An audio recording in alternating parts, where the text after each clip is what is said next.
राहुल गांधी ने जो आरोप लगाए हैं उनका सार यह है कि विपक्ष को कमजोर करने के लिए वोट चोरी हो रही है। वोट चोरी का अपराध संगठित और हाईटेक तरीके से हो रहा है।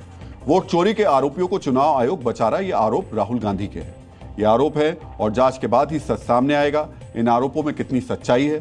हम आज ये विश्लेषण इसलिए कर रहे हैं क्योंकि यह हमारे लोकतंत्र से जुड़ा मुद्दा है।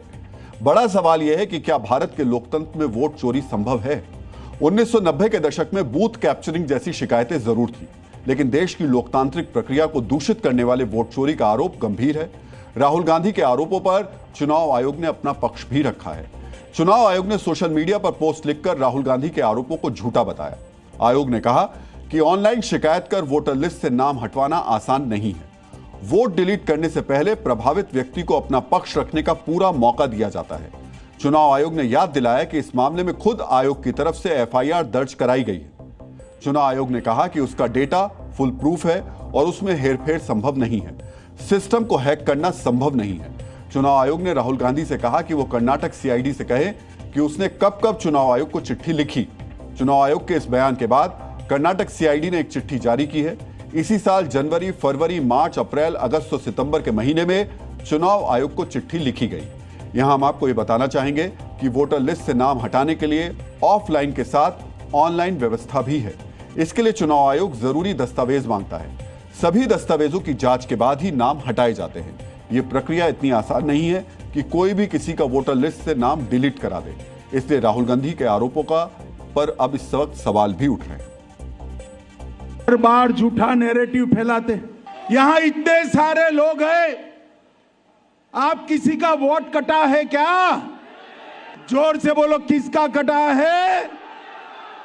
ये राहुल गांधी की यात्रा घुसपैठिया बचाओ यात्रा थी।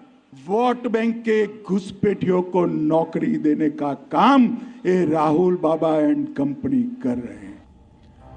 राहुल गांधी ने कर्नाटक में वोट चोरी को लेकर जो सवाल उठाए उनके जवाब जांच के बाद मिलेंगे। कर्नाटक सीआईडी इसकी जांच कर रही है। भारत में अब तक के लोकतांत्रिक अनुभव के आधार पर कहा जा सकता है कि बड़े पैमाने पर धांधली का कोई संगठित मामला भारत के चुनावी इतिहास में सामने नहीं आया है। हां, सच यह भी है कि कोई भी सिस्टम फूल प्रूफ नहीं होता। चुनाव के दौरान यह शिकायत भी आती है कि कई लोगों के नाम गलत तरीके से वोटर लिस्ट से काट दिए गए। आज दोपहर में वोट चोरी का आरोप लगाने के बाद शाम को राहुल गांधी ने सोशल मीडिया पर एक पोस्ट किया।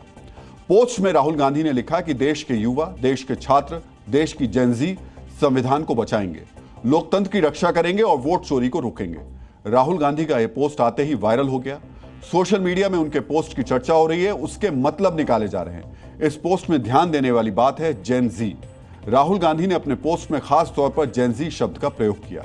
इस शब्द को नेपाल से जोड़कर देखा जा रहा है क्योंकि हाल ही में नेपाल में ओली सरकार को लेकर के जेन जी का प्रदर्शन सबने देखा है। जेन जी क्रांति ने वहां की सरकार को कुर्सी छोड़ने पर मजबूर कर दिया था। राहुल गांधी ने भी जेन जी का जिक्र करते हुए कहा कि जेन जी वोट चोरी रोकेंगे और लोकतंत्र की रक्षा करेंगे। नेपाल में भी जेन जी का जो हिंसक आंदोलन हुआ था उसका मकसद भी नेपाल का संविधान और लोकतंत्र बचाना ही था। अब सवाल यह है कि राहुल गांधी जेन जी का नाम लेकर आखिर किस तरीके का संदेश देना चाहते हैं।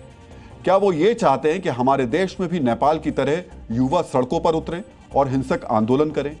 क्या वो ये चाहते हैं कि लोकतंत्र के नाम पर युवाओं को भड़काकर देश में अस्थिरता का माहौल बनाया जाए? यहां हम आपको बताना चाहेंगे कि रिपोर्ट्स के मुताबिक भारत में जेनजी की आबादी करीब 38 करोड़ है और करीब 21 करोड़ वोटर जेनजी वाली पीढ़ी से आते हैं। तो क्या राहुल गांधी को अब इस जेनजी से बदलाव की उम्मीद है? क्या राहुल गांधी को जेनजी से ही वोट क्रांति की उम्मीद है? जी न्यूज़।